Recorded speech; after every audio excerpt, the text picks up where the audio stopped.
Cue the music.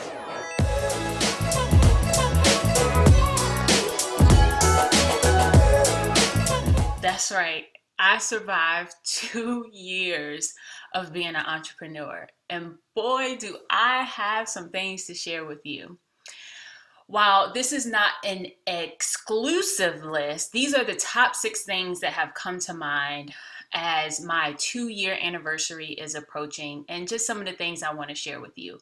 I come from a place of abundance and not scarcity, and so it is my hope at every turn, every corner, every road I take, that there's something that I can share with you that can help make you better in your journey. So today I'm going to share with you 6 things that I've learned over the course of my 2 years of being an entrepreneur. And I hope some of these resonate with you. And if so, make sure you share it.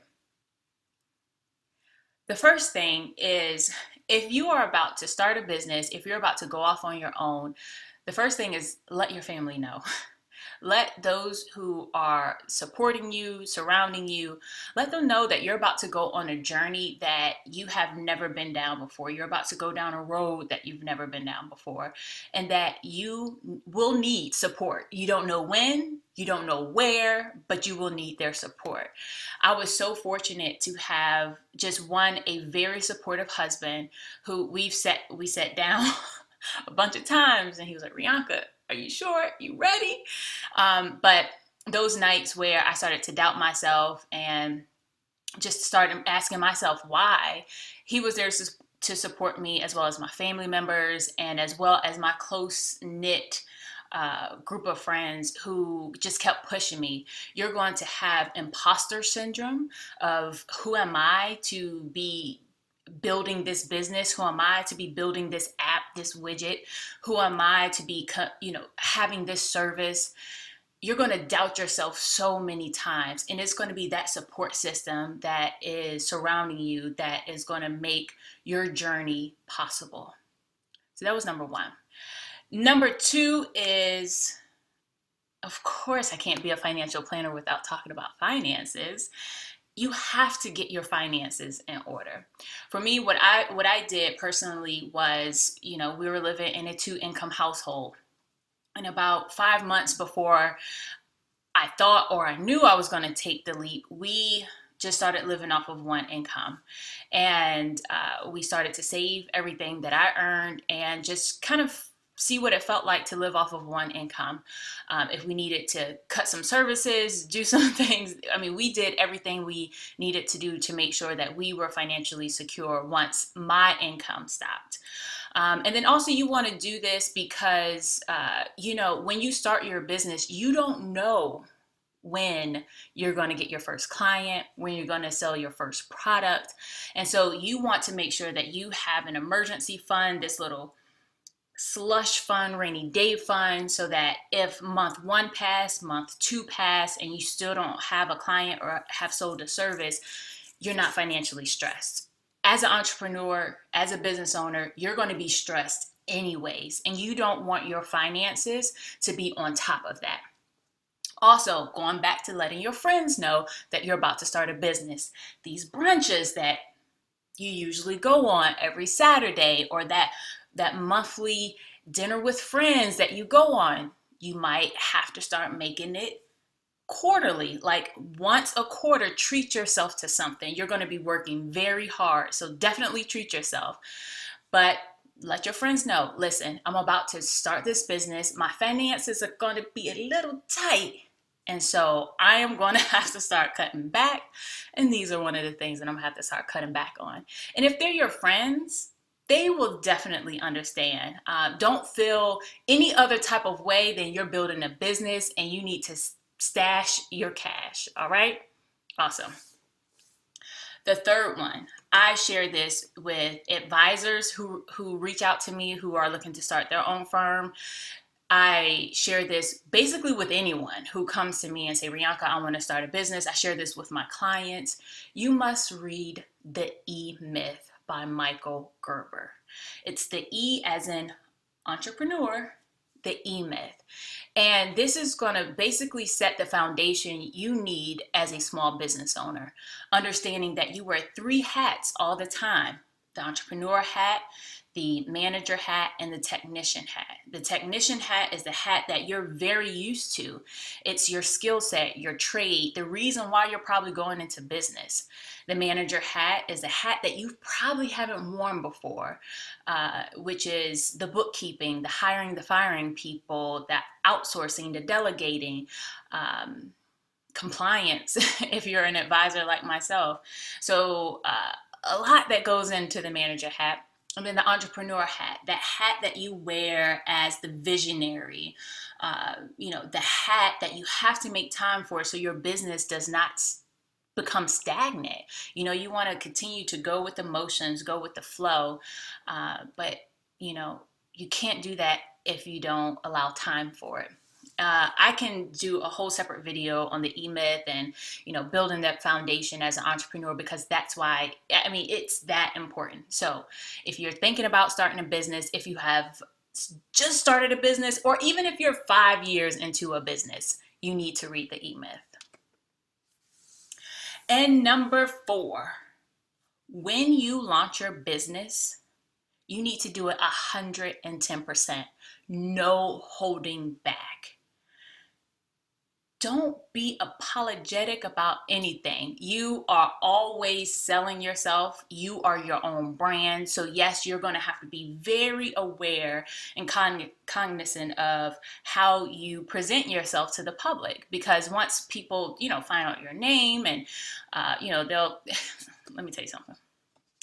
When people find out who you are, they Google you, okay? And so if they find out that you are Rianka Dorsainvil and you run Your Greatest Contribution, which is a financial planning firm, but yet, was acting a fool somewhere, they're gonna be like, I don't know if I want to do business with that person. So you always have to be aware of how you present yourself and, share. It's an acronym I always share, A.B.S, always be sharing. Always share what you're up to, what you do, so that you can be the expert. You can be the thought, partner. You can be that go-to person within your sphere of influence as somebody or someone they want to do business with. So the 4th one is launch your business 110% unapologetically. All right. Number 5, stick to your routine. For so long, we are in this 9 to 5 grind of we get up at a certain time, we go to sleep at a certain time, so that we can be, present at, our company, our firm, our place of employment. As an entrepreneur, as soon as you start your business, you're going to want to have this feeling of, I can create my own schedule. I can go to sleep at 2 o'clock in the morning and get up at 10 o'clock in the morning, and you're just going to fall apart. It's learn the hard lesson that I had to learn, and stick to your schedule. So if you have a routine where you go to the gym in the morning time, or you have a meditation, you have that silence time with yourself in the morning, and you wake up at 4, continue to wake up at 4. You're going to have some friends who are going to say, well, Rianka, you don't have to be anywhere at 8 o'clock or 8:30 in the morning. Why are you still waking up at 4? And I listened to those friends. And I was like, you know what? You're right. I don't have to, be anywhere, do anything. And so, you know what? I'm going to stay up and I'm going to watch Netflix and binge. And it was the worst idea ever. So stick to your routine. If you wake up at 4, wake up at 4, at 5, wake up at 5. I'm going back to my routine. Here we are 2 years later, of waking up at 4 o'clock, going to the gym, having that accountability partner at the gym, and also my trainer, who's a big accountability partner in this journey, because your health comes first. And if you are not 100%, if you are not healthy, you can't be, who you need to be for your clients. So it's so important to put your health first. And last, but certainly not least, get out of the house.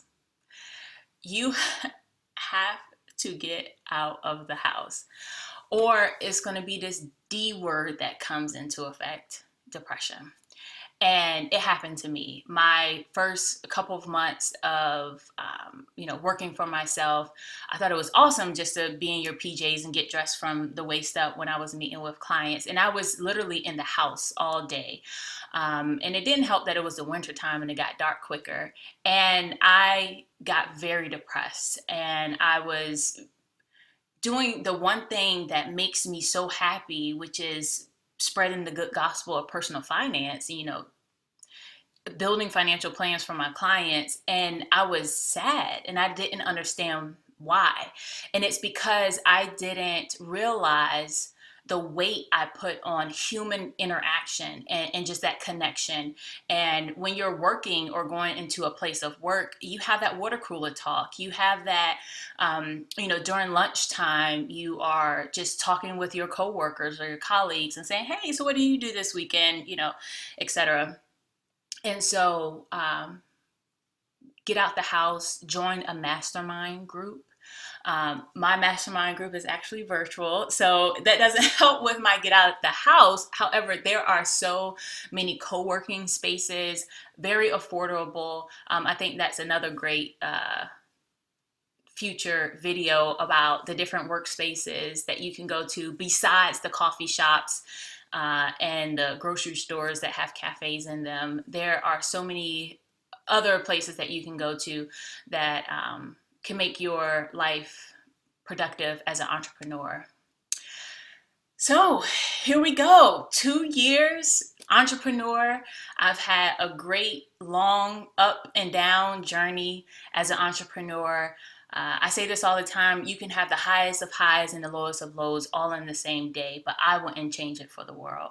And if you are about to start your journey as an entrepreneur, I highly, highly, highly encourage you to subscribe to my YouTube videos, Rianka Dorsainvil at riankadorsainvil.com, because this is where I'll be sharing the tips, tricks, tools, that you need as an entrepreneur. And also I'll be sprinkling in some financial nuggets. I am a certified financial planner, so of course I have to share that with you. So thank you so much for watching. Thank you so much for listening to my journey. And here we go. Year 2.